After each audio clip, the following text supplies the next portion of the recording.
Alors pour l'erreur numéro 4, on va parler un tout petit peu d'âge.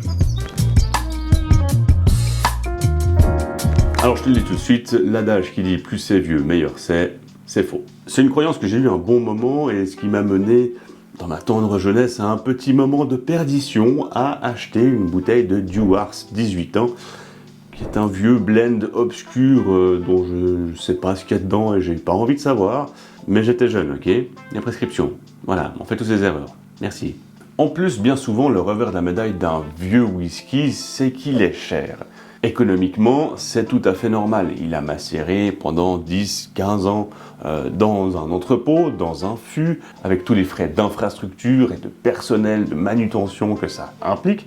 Donc, à un moment donné, c'est relativement normal. Mais forcément, qui va payer toutes ces charges? Eh ben, c'est la bouteille, donc c'est toi. Mais gustativement, un vieux whisky n'est pas forcément un meilleur whisky. Et d'ailleurs, mes whiskies préférés sont des knowledge statements, bien que le Glendronach ici présent, je l'apprécie pas mal.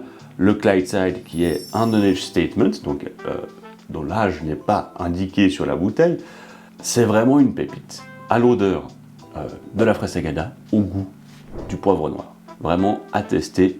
Dans d'autres knowledge statements assez intéressants, on peut bien sûr citer Aran ou Lag, qui sont un peu mes chouchous également.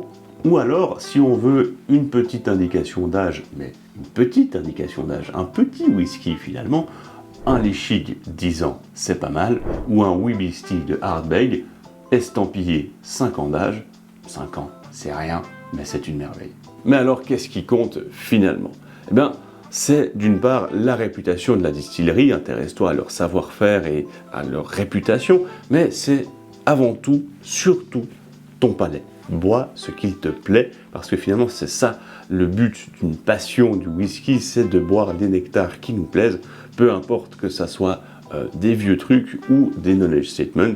Si ton kiff c'est le Macallan 28 ans ou 30 ans, eh bien grand bien de face, et RIP à ton porte-monnaie aussi.